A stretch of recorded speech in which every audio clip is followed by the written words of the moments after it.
नमस्कार, मैं किशन लोखंडे, संचालक मराठा लाइफ फाउंडेशन वसई। जो कल 22 जुलाई 2021 को जो बारिश हुआ था, पूरा रात भर बारिश चला। उसकी वजह से जो आश्रम की हालत हो रखी है, पूरा आश्रम पानी के नीचे था और सब कपड़ा गीला हुआ, अनाज गीला हुआ, सब रूम में पानी गया। और ये 14 साल से हम लोग ये झेल रहे। कल का अ, जो आका देखा हाल था, बहुत खतरनाक था। आदमी चारपाई के ऊपर बैठ के अपना पानी से बचाव कर रहे थे और हर जगह पानी ही पानी था। तो मैं कहाँ से शुरू करूँ, इनको बचाने के लिए कहाँ से शुरू करूँ, ये सोच के मैं भी परेशान रहा। फिर भी मैं मेरे साथियों को सबको साथ में लिया। उसमें मेरा दोनों बच्चे थे, शुक्ला था, भरत साबळे था, राजन मिश्रा था, मेरी मिसेस थी और बाकी जो स्टाफ लोग थे वहाँ के, कृष्णा और विनोद सिंह था। ये सबको लेके मैंने, जो आदमी जो बैठ नहीं सकते, चल नहीं सकते, उनको उठा के अच्छे जगह लिया जहाँ हाइट पे है और उनका बचाव किया। और गाय को बाहर निकाला। गाय भी पानी के अंदर ही थी। वो रात में पता ही नहीं चला, धीरे धीरे पानी बढ़ता गया। जो भी हालात हुआ वो बहुत खतरनाक था और ये 14 साल से मैं झेल रहा हूँ। मेरी मम्मी की इच्छा थी आश्रम को पूरा करने के लिए और मम्मी पूरा तटस्थ वहाँ है, पूरी रात सोई नहीं है। और मम्मी ने सबको अलर्ट करके बिठा दिया था और सब लोग बैठे थे, मतलब कोई रात भर सो नहीं पाया क्योंकि धीरे धीरे पानी बढ़ रहा था। और उसके वजह से हम लोग सब परेशान हो गए थे। और सुबह जैसे उजाला हो गया तो हमने धीरे धीरे जो लकड़े का सामान है, फर्नीचर है, कपड़ा है, वो निकाल के, अनाज है उसको निकाल के ऊपर ले लिया। और धीरे धीरे थोड़ा सा पानी बढ़ ही रहा था। 9 बजे तक पानी बढ़ रहा था। 9 बजे के बाद हम लोग सब भगवान से विनती किया और धीरे धीरे पानी कम होने लगा। फिर 10 बजे हम लोगों ने नाश्ता करवाया और पूरा जितने पानी के अंदर फर्नीचर, कपड़ा जो गया था उसको निकालने के लिए चालू किया। बहुत सारा फर्नीचर, कपड़ा पूरा पानी के अंदर था। ये हालत देख के बहुत ये लगता है कि हम लोग 14 साल में कुछ नहीं कर पाए, क्योंकि इनको अच्छा सेफ जगह रखने के लिए जो ज़रूरत होती है वो चीज़ हम नहीं कर पाए। आज हमारे साथ एक जीवन जो ड्रग्स बैंक ट्रस्ट जुड़ के उन्होंने ये देखा था, अकोमोडेशन देखा था और उन्होंने हमें सपोर्ट करने के लिए प्रॉमिस किया है और वो बिल्डिंग बना के देंगे। और हम सही में, हमें बिल्डिंग की बहुत ज़रूरत है क्योंकि हम लोग ऐसे रोड पे भटकने वाले आदमी को लाके यहाँ संभालता हूँ। 14 साल हो गए हमारी सेवा चल रही और ये सेवा में किसी का ही गवर्नमेंट की तरफ से ऐसा कोई पुरता मदद नहीं है और कोई अनाज नहीं मिलता है, कोई कपड़ा नहीं मिलता है, पर सब रोड से भटकने वाले पुलिस माध्यम से गवर्नमेंट की तरफ से दिए जाते। हम लोग बहुत सारा परेशान हैं और ऐसे हालत में हमें गवर्नमेंट के बहुत सारी मदद की ज़रूरत है। गवर्नमेंट बाकी बिल्डिंग बनाने के लिए एनए का प्रपोजल रखा हुआ है, वो भी पास हो जाएगा तो तुरंत बिल्डिंग का काम करने के लिए जीवन जो ड्रग्स बैंक ने सुझाव दिया हुआ है, वो काम जल्द से जल्द चालू करके इनको अच्छी जगह रखने के लिए हम प्रयास करेंगे। फिर भी ये सेवा जो 14 साल कर रहा हूँ, मैंने 400 से 80 आदमी को घर तक पहुँचाया है, उनका घर ढूंढ के। और 600 आदमी करीब नशा मुक्त हो रखे। और ऐसे सिचुएशन में कोई मदद नहीं करता तो हमें बहुत दुख लगता है, क्योंकि जब ये हुए आदमी सब रोड से भटके हुए आदमी हैं, इनका कोई भी नहीं अता पता नहीं है। और ये आदमी जैसे बोल नहीं सकते, उनको पता ही नहीं चलता कि वो कहाँ है। तो हम लोग उनका पूरा देखभाल करते, उनकी मेडिसिन की फैसिलिटी देते और हर चीज़ का उनका जो अपना घर है ऐसा उनका फीलिंग्स होने देते। ये उनको पता ही नहीं है वो कहाँ है, फिर भी वो उनका खुद का घर समझ के रहते हैं। इसमें बहुत सारे गतिमंद है, मतिमंद है, अपंग है, हैंडीकैप है और हर एक उनको ये 95% पत्ता आदमी बित्ता लगा पुलिस ने दिया हुआ है। गाय और का ऐसे गोटे। अरे ये क्या सा है। मेंटल टाइप के आदमी हैं उसमें, तो उनको संभालना भी बहुत सारा कठिन है। वो कई ये करते, झगड़ा करते रहते, ये करते रहते। फिर भी मेरी मम्मी 106 साल की है और वो 10 साल से ये सेवा दे रही है और वो 24 घंटा वहाँ आश्रम में रह के उन्होंने पूरा हाँ सेवा कर रही है। और जो भी बुज़ुर्गों की सेवा में उसका बहुत सारा योगदान है। और आज जो हालात बारिश की वजह से हुआ है, उसके लिए तो भगवान ने हमें बचाया है। और अभी जीवन जो ड्रग्स बैंक की तरफ से हमें बहुत सारा सपोर्ट मिल रहा है। और आप लोगों से भी मैं हाथ जोड़ के विनती करूँगा, जो ये बाहर जितने भी रोड पे भटकते हैं उनको ला के यहाँ छोड़े, और साथ साथ में आप थोड़ा बिल्डिंग बनाने के लिए भी मदद करें। ये ईश्वर और आपसे चरणें विनंती करूँगा, क्योंकि मैं जो आर्मी से रिटायर हूँ, मैंने कभी आज तक किसी को मांगा नहीं। मेरे जितने दोस्त हैं, मेरे जितने सगे सोयरे हैं, उनको भी कभी मैं आश्रम चलाने के लिए कभी नहीं पैसा मांगा है, ना कभी हेल्प मांगे। पर आज हेल्प के हालात बनी हुई है, ये हालात देख के मेरे को अकेले से नहीं कर पाऊँगा। इसलिए मैं आप लोगों से गुजारिश करूँगा, आपसे जितना भी हो सके छोटा मोटा हेल्प कर लो, ताकि बिल्डिंग बन के सब लोग बिल्डिंग में और रह पाएंगे, और उनके हम लोग बिल्डिंग में रख के सेवा कर पाएंगे। आश्रम में गाय है, सब प्रकार के पशु पक्षी है। इतना पानी भरने के बाद 3 फुट का पानी पूरे आश्रम में था, किचन तक पानी आया था, तो किचन हाइट किया था इसलिए पानी नहीं आया। इतना होने के बाद भी किसी की मानव हानि या पशु हानि होने नहीं दिया, सबको हमने सेफ जगह ले जाके बचाया है। और इसमें मेरा पूरा फैमिली का और स्टाफ लोगों का बहुत सारा सपोर्ट है, इसलिए मैं कर पा रहा हूँ, क्योंकि अकेला आदमी कुछ नहीं कर सकता है। मैं आर्मी से जो रिटायर्ड हुआ पैसा लगाया था वो पैसे से मैं आश्रम चला रहा हूँ, और ये पैसा अभी इतना नहीं है कि मेरा महीने का 4-5 लाख खर्चा है, फिर भी मैं कैसा गुजारा करता हूँ, और ये भगवान को ही पता है। ईश्वर हमारे साथ में है, और आप जैसे ईश्वर आदमी, भगवान आदमी हमारे साथ में है। इसलिए छोटा मोटा आपसे मैं विनंती करूँगा कि बिल्डिंग बनाने में छोटा मोटा मदद करे। जो भी मदद करेगा उसका उस रूम के ऊपर नाम लिखा जाएगा, उस कमरे पे नाम लिखा जाएगा। जो किचन बना के देगा, कोई हॉल बना के देगा, हर चीज़ का प्रॉपर रिकॉर्ड रहेगा, और उनके तरफ से वो लाइफ टाइम के लिए डोनेशन रहेगा। कोई आपके पास जो भी आप दे सकते हो वो जीवन ट्रस्ट बैंक के थ्रू मराठा लाइफ फाउंडेशन में बिल्डिंग बनाने में हेल्प कर सकते हो। मैं आपसे हाथ जोड़ के विनंती करूँगा, आप कभी टाइम मिलता है तो विजिट करो। अकाउंट नंबर दे देता हूँ, या मेरा मोबाइल नंबर है, उसमें आप कॉल करके हमें मदद कर सकते हो। मेरा गूगल पे नंबर है 9225122112। इसमें आप अकाउंट में मराठा लाइफ फाउंडेशन के अकाउंट में डाल के मदद का हाथ बटा सकते हैं। मैं आप लोगों का बहुत बहुत आभारी हूँ। मेरे 106 साल के मम्मी ये सेवा दे रहे, तो मैं उनके पीछे भगवान जैसे मेरे पीछे वो खड़ी है, इसलिए मैं कर पा रहा हूँ।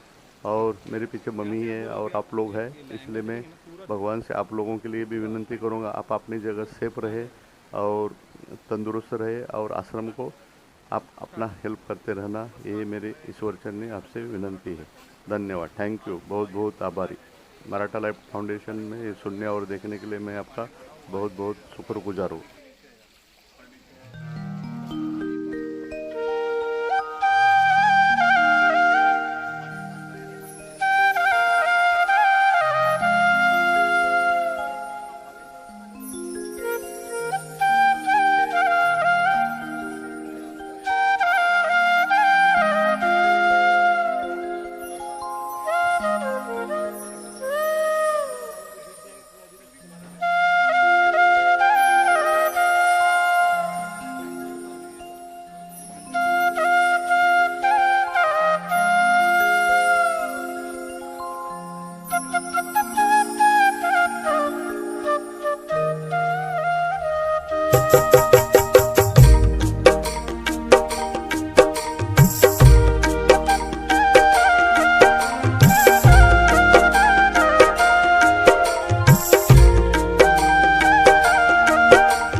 वो मेरे को भी सडन नहीं बोले कि मशीन लेके जाना है।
आई रात्री किती वाजेपर्यंत तुम्हाला माहीत पडलं पाणी भरलं म्हणून? तुम्ही जागे होते? तुम्ही जागे होते तेव्हा? तुम्ही मग आणि हे एक 2 वाजता 3:30 वाजता एक घेतं बाहेर आली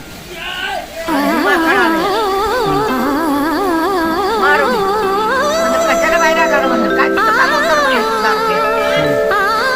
तिथं शेपाटी, धपावली, काय करू?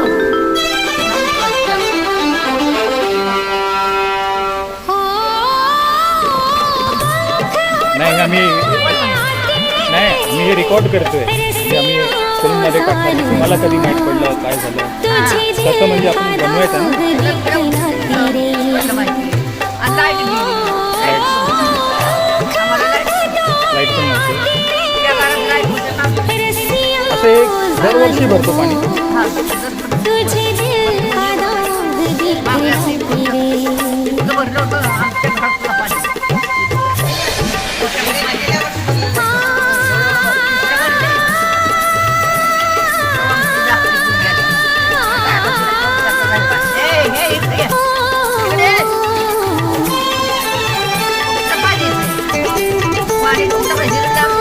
म्हणजे हे पाठीमागे जे नदी आहे ना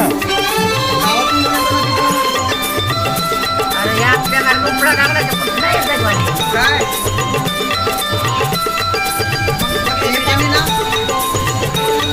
खाली बघ. अरे खाली बघ ना पाणी येतंय. हे पाणी यार.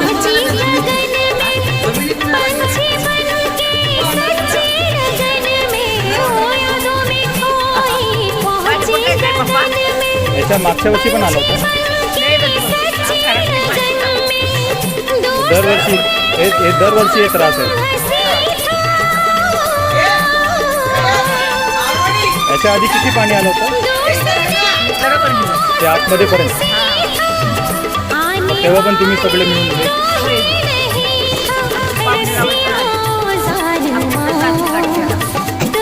मला काय म्हणायचं आहे लोकांना ट्रस्ट अँड ट्रस्टीला की हे कसं म्हणजे बरं करायचं म्हणजे हे आपल्याला मदत आपली बिल्डिंग लवकर व्हायला पाहिजे. हां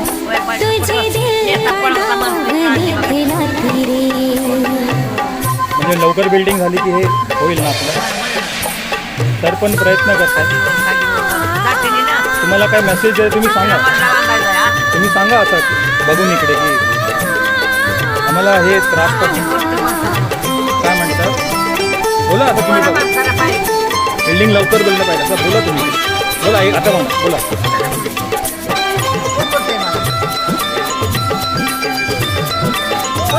हे जे त्रास आहे ना हे त्रास तुम्ही बोलून सांगा.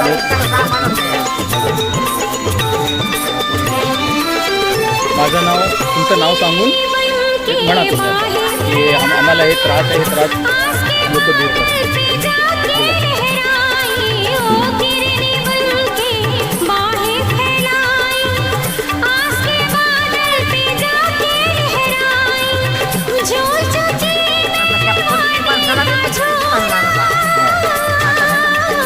प्रत्येक माणसाला की इकडे हे जे त्रास आहे ह्यासाठी मग हे करा बिल्डिंग लवकर करा. आता तुम्ही बोलले ना रात्री 2 वाजता तुम्ही जागा आहे हे सगळं करा. मला इकडे बघून हे तुम्ही मला म्हणाले ना आता हे समोर बघून किती वाजता तुम्हाला माहीत पडलं हे 2 वाजता रात्री पाणी आलं. तुम्ही त्यापासून जागा आहे आणि हे सगळं बघतोय 3 वाजेपासून. ओके काही बोल येते ठीक घरात पाणी आल्यावर काय करायचं आता आपल्या बाळाला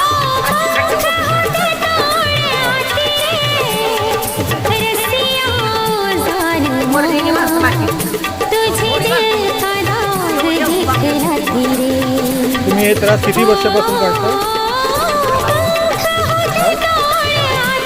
मला काय राहायचं करायचं 14 वर्ष मी काय त्यापासून हे त्रास आहे दरवर्षी. आम्ही हे फिल्म बनवत आहे हे लोकांना दाखवणार आम्ही. तर आम्ही लोकांना हे सांगणार की हे त्रास आमचा कारण त्यासाठी आम्ही विनंती करणार. तुम्ही पण म्हणा की आम्हाला जरा मदत करा आमचं बिल्डिंग लवकर बनवा. बोला प्रत्येक माणसाला बिल्डिंग लवकर व्हायला पाहिजे ना पण सगळ्यांना गरीबी लागली का काढले तर सगळ्याचेच रो आहे हा? सगळ्या करतातच आहे माणसं सगळ्याला आमची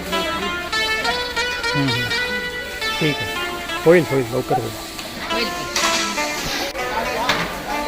थँक्यू होईल लवकर घासातला घास दिलेला अशी सकाळ होता नवरा बायको करीत होतो महाराष्ट्र 14 माणसं होते माझ्या मागं दळून भाकरी करून घातलेल्या त्या त्यांची बाळापणी केलेली ती नाही तशी. तेवढं होतं माझं. रागवल बीन माया बीन आमचं काय माया थँक्यू बाबा परार केलं का तुझ्या नागांची म्हणत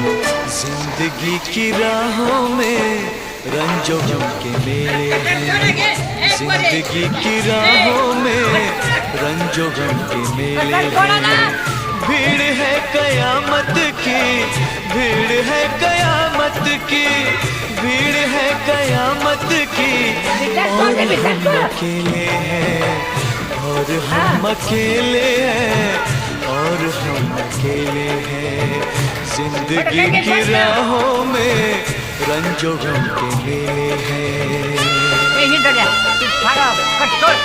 जिंदगी की राहों में रंजो गम के मेले हैं जिंदगी की राहों में रंजो गम के मेले हैं भीड़ है कयामत की भीड़ है कयामत की भीड़ है कयामत की और हम अकेले हैं और हम अकेले हैं और हम अकेले हैं जिंदगी की राहों में रंजो गम के मेले हैं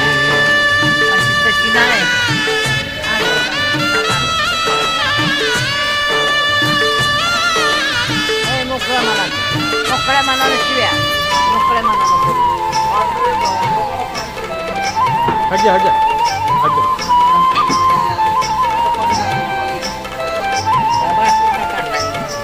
आईने के 100 टुकड़े हमने करके मी देखे असा प्रयत्न करतो की तुम्ही हे सगळं बघताय तुमच्या पॉईंट ऑफ व्ह्यू शूट करतो करून तुमच्याकडे असं बसलेलं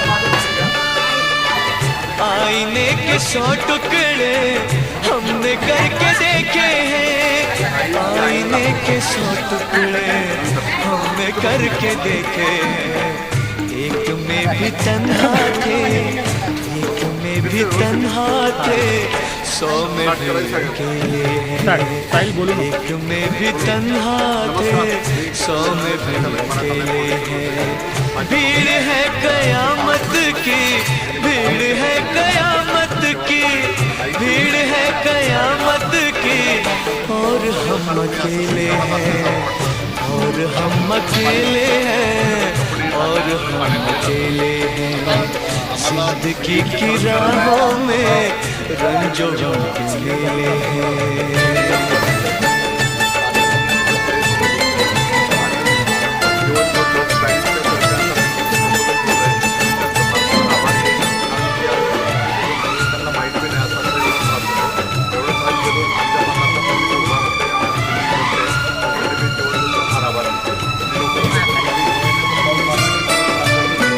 जब शबाब आया है आँख क्यों चुराते हो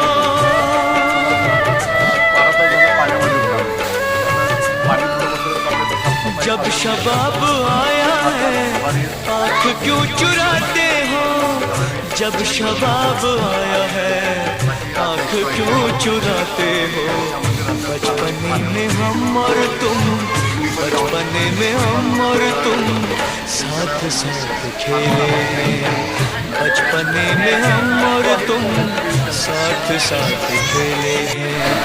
भीड़ है कयामत की, भीड़ है कयामत की, भीड़ है कयामत की, और हम अकेले हैं, और हम अकेले हैं, और हम अकेले हैं। जिंदगी की राहों में रंजो गम के मेले हैं।